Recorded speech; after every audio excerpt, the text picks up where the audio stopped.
Good morning, everybody. Welcome back to Cilinix Crypto. Hope you're all doing great, and welcome to this new video on Solana. We're going to do a full update. We'll talk about the technicals mostly, but we'll take into account the fundamentals as well. The fundamentals for Solana have actually been pretty good.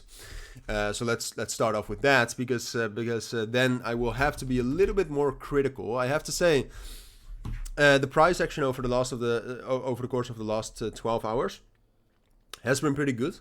Better than expected. I mean, the last time I covered Solana was on was it yesterday actually or not? I'm not certain because that it does matter when it was. No, it was 2 days ago. So the last time I covered Solana was the 16th. It was right here, and there we already saw that Solana was losing some momentum. We had dropped down below the 7-day rolling VWAP. Volume in general had been dropping down. So what we said there is that it looked quite likely we would drop down into 164.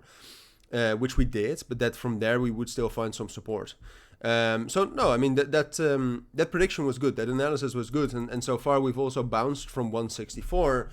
However, my tone that Friday was quite bearish, and I still look.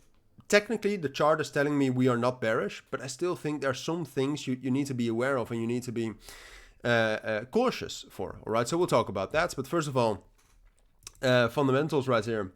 As you can see from Solana, especially the economic activity, has been pretty good. DEX trading volumes have dropped down, so maybe that's a sign of what's happening right now in the markets.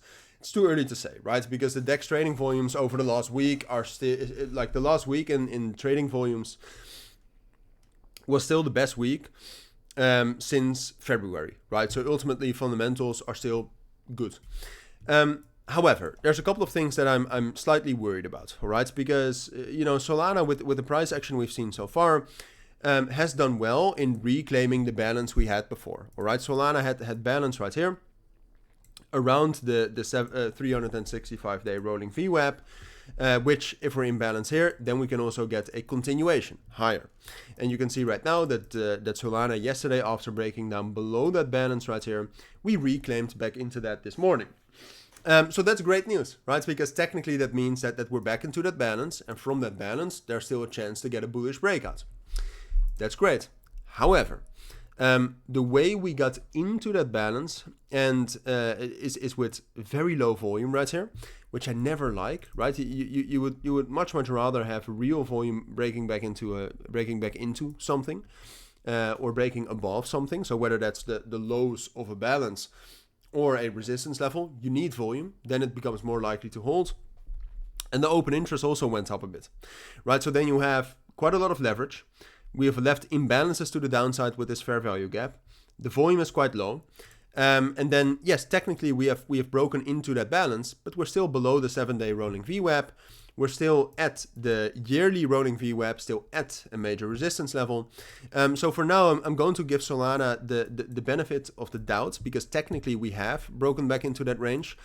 But this level right here, let's be conservative a bit, or let's be lenient. The level at 167 is crucial. We need to hold that, all right? We need to hold that, and we need to hold that hopefully in the next 24 hours also with a bit more volume. Then, look, ultimately, I think it's most likely we will stay in this balance, right? So I do think, given the technicals mostly, and given what I've seen from Bitcoin, I do think something like this is most likely. But the main homework I want to give you is keep your eyes on 167, all right? So if we drop down below that with volume as well, then we can easily drop down below 164 into 156, right? So for now, I still think it's most likely we will get stability, right? And from that stability, I'll keep you updated. Maybe we can get a bullish breakout. At this point of time, there's no indication of that, but okay. But then we do need to hold this level over the course of the next 24 hours. So yeah, keep your eyes on that. For now, I think that's what you need to know. So take care. I'll see you all in my next videos, and bye.